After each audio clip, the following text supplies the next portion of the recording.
know, but they don't wanna see. They'd rather not see. So I see more so a lot of fear. I see your activists like Aaron, and that's what reminds me of myself. And I'm actually 43. A lot of the students don't believe that. So I'm old enough to be a lot of our students now, their mom. And so in my generation, coming out of the Black Power movement, that's the children that we were, we still had a lot of rah-rah. In this millennial generation, I see a lot of fear and denial, or just, it's not really asleep because they're very literate. So they know, but they just, well, they ignore it. I just wanted your comments on that, Karen, because I see a lot of fear. Yeah, and always remember, everybody's not going to get involved in doing what you know needs to be done. It didn't happen in 1960.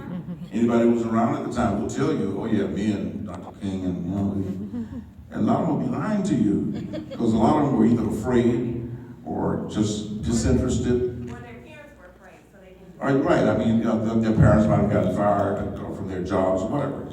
But it started with a very small group, about this many people, as a matter of fact, met, to plan initially the movement here in Atlanta, about this same number of people.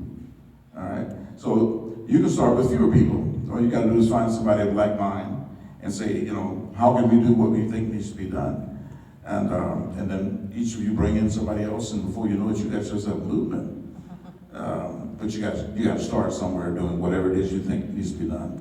And don't worry about how we did it necessarily, but you ought to know what we did and what worked, so you can build upon it.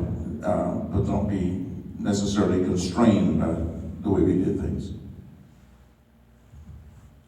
Well, as far as fear is concerned, you got like a curriculum as a child, that's going to tell you, Dr. King, got shot. Dr. King got killed. He got murdered. Malcolm X got murdered. And, I can go on and name about 10 more people, that got murdered, lynched, beaten, bruised, battered. And, so you got a lot of children that, that fear is instilled in them at an early age. So they develop the fear before they understand the philosophy. So a lot of people, we get the basics, not even the basics about Dr. King, but we kind of get sound bites of Dr. King. And, one or two of his more tactful speeches early on in his career as an activist. But you don't really get Dr. King past, Beyond Vietnam at Riverside Church. Or you don't get, like Malcolm X speeches or other people's speeches on a proper timeline. But the information is always going to be skewed in a way, but you have to think, who's teaching your children? Who's providing you with your news? Who controls your food? So a lot of people, they realize how disempowered they are, but they don't realize the relative power that they have to make certain choices within their own lives. And, fear is it's a very real thing, and it's going to deter a lot of people who could go on to do great things. They're going to let that fear conquer them. Yeah, I think it's like back in the day, Mr. Black, it seemed like a lot more of the entertainers or actors, they spoke out, like Muhammad Ali, but now it's because of the money. I know they're not going to do it. And a lot of them are, I know some entertainers, I can't tell you who, that are funding the Black Lives Movement, Ferguson, but they're not coming out to speak that at all. Let me talk about the fear factor too. You had somebody here? Okay. Let me just mention this and then it's yours. There were a lot of people who didn't come out and do some of the things we were doing on the front line because of fear and whatever else. But they supported what we were doing in various ways. One of the things they did was stay away from the stores downtown, which made our boycott very, very effective. Of course, when the Klan started picking us, that helped too. Nobody would come out with a Klan there. But people made phone calls. They made sandwiches for us. They provided transportation. Some of them put their houses up as collateral to bail us out of jail. People we didn't know, they didn't know us. Folk mailed us their credit cards, as a sign of commitment. We put them in the safe deposit box. Didn't buy any shoes. But those are folk who didn't have to show themselves.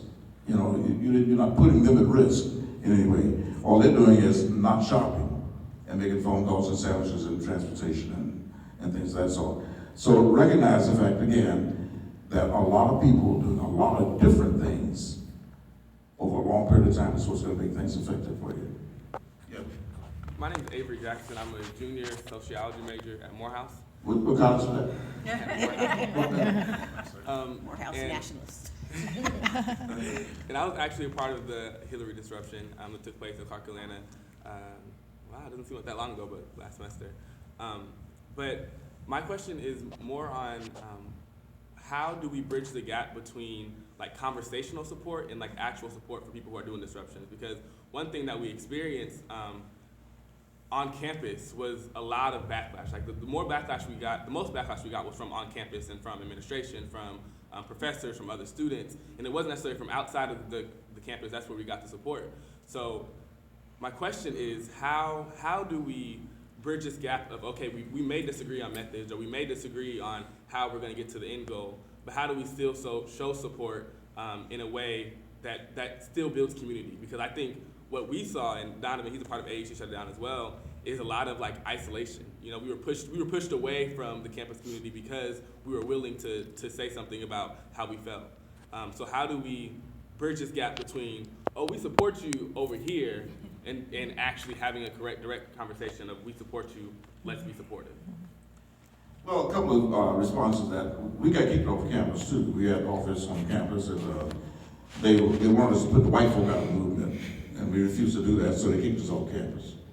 All right, so we had an office in Westmead Memorial Church, free of charge for 5 years, and so we operated from there. But again, we did have students from all of the schools in the center involved, and the administration called us in and they found out what we were going to do in the first instance, and they tried to talk us out of it, partly because they felt responsible for our safety and all that, because they were also afraid of losing, financial support for their institutions. But when they couldn't talk us out of it, they suggested, Dr. Clement, who was head of Atlanta University, suggested that we each tell folk why we're doing what we're doing, and that's where the appeal for human rights came from that you see somewhere over there on the wall. The administration